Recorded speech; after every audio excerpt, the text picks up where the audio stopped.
সম্মানিত sir madam, দূরের কাছের যে যেখান থেকে আমাকে দেখছেন, আমার কথা শুনছেন, সবাইকে জানাই আন্তরিক শুভেচ্ছা এবং ভালোবাসা।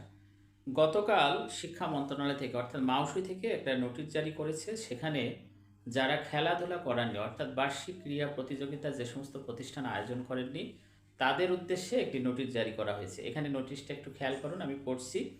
এখানে দেখুন, মাউসি অধিদপ্তরের আওতাভুক্ত নিম্ন মাধ্যমিক বিদ্যালয় ও মাধ্যমিক বিদ্যালয়ে এবং স্কুল অ্যান্ড কলেজের বার্ষিক ক্রীড়া প্রতিযোগিতা আয়োজন সংক্রান্ত বিষয়ে উপযুক্ত বিষয়ের পরিপ্রেক্ষিতে জানানো যাচ্ছে যে মাধ্যমিক ও উচ্চ মাধ্যমিক শিক্ষা অধিদপ্তরের শারীরশিক্ষা বিভাগ কর্তৃক জারিকৃত নির্দেশনা অনুযায়ী 31/1/2026 তারিখের মধ্যে মাউসি অধিদপ্তরে আওতাভুক্ত নিম্ন মাধ্যমিক বিদ্যালয় ও মাধ্যমিক বিদ্যালয় এবং স্কুল অ্যান্ড কলেজে বার্ষিক ক্রীড়া প্রতিযোগিতা আয়োজন সম্পন্ন করার নির্দেশনা প্রদান করা হয়েছে। উক্ত নির্দেশনার আলোকে যে সকল শিক্ষা প্রতিষ্ঠান বার্ষিক ক্রীড়া প্রতিযোগিতা আয়োজন করেন নাই সে সকল শিক্ষা প্রতিষ্ঠানের জেলা ওয়াইজি 5/3/2026 তারিখের মধ্যে অবশ্যই নিম্নোক্ত সব মোতাবেক তাদেরকে তথ্য পাঠাতে হবে।